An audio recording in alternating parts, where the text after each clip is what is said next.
பிரியமானவர்களே, அன்பர் இயேசுவின் நாமத்தில் வாழ்த்துக்கள்.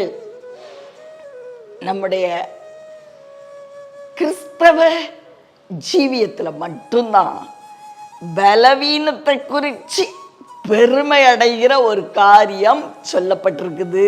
பிரியமானவர்களே, யோவேல் தீர்க்கதரிசியின் புத்தகம் 3ஆம் அதிகாரம் 10வது வசனத்தின் பின்பகுதி பி பார்ட், பலவீனனும் தன்னை பலவான் என்று சொல்வானாக. எப்ப சொல்லணுமா?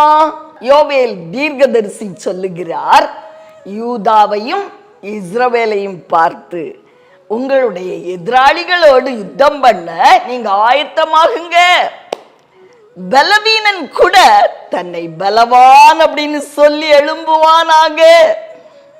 பிரியமானவர்களே, பலவீனத்துல அவருடைய பலன் பூரணமாய் விளங்கும் அப்படின்னு சொல்லி பவுலடிகளார் கூட கொரிந்தியருக்கு எழுதுகிறார் அல்லவா. 1 கொரிந்தியர் 12ஆம் அதிகாரம் 10வது வசனத்தில் பவுலடிகளார் சொல்லுகிறார், என்னுடைய பலவீனங்கள்ல நான் ரொம்ப பிரியமா இருக்கிறேன். பிரியமானவர்களே, யாராவது பலவீனங்கள்ல பிரியப்படுவாங்களா? பவுலடிகளார் ஏன் பிரியப்பட்டாரா? அதே 12ஆம் அதிகாரம் 9வது வசனம் சொல்லுகிறது, கிறிஸ்துவின் வல்லமை என் மேல பூரணமா எப்ப விளங்கும் தெரியுமா?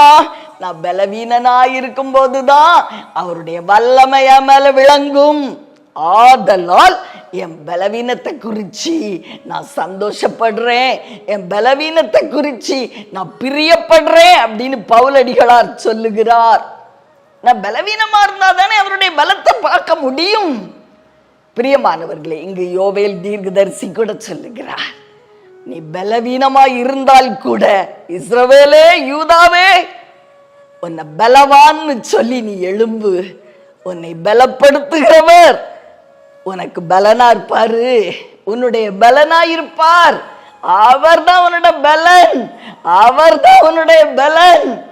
நாம மாத்திரம் அப்படி சொல்ல முடியும். பிரியமானவர்களே, நம்முடைய தெய்வம் அவ்வளவு பெருமைக்குரியவர்.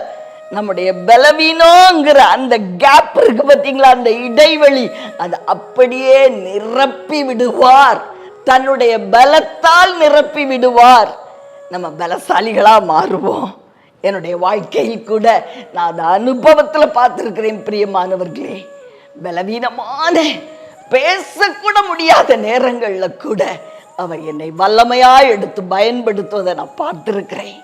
ஆதலால் பவுலடிகளார் அதை அனுபவிச்சு சொல்றாரு, என் பலவீனத்தை குறித்து நான் சந்தோஷப்படுறேன். அப்பதான் எங்க அப்பாவுடைய பலத்தை நான் பூரணமாய் பார்க்க முடியும். நீங்களும் கூட பலஹீனமா இருக்கீங்களா? வேலை செய்ய முடியலையா? சந்தோஷமாய் சொல்லுங்கள், உம்முடைய பலன் என்னை பூரணப்படுத்தட்டும் ஐயா.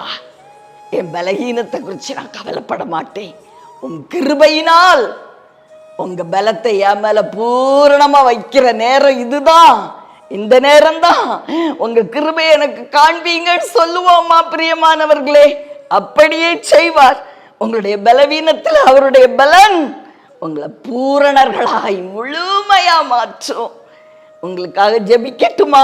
அன்பின் பரலோக தகப்பனே, அருமையான நல்ல ரட்சகநாதா, ஆவியானவரே, அன்பான தெய்வமே, எங்களுடைய பலகீனங்களை குறித்து நாங்க கவலைப்படலப்பா.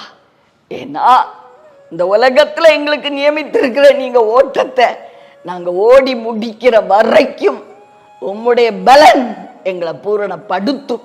உம்முடைய பலன் எங்களை எடுத்து நிறுத்தும். உம்முடைய பலன் எங்களை தாங்கும், சுமக்கும், தப்புவிக்கும், ஏந்தும்.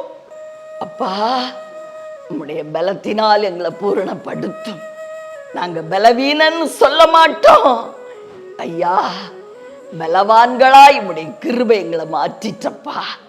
இயேசுவின் நாமத்தில் பிதாவே, ஆமென்.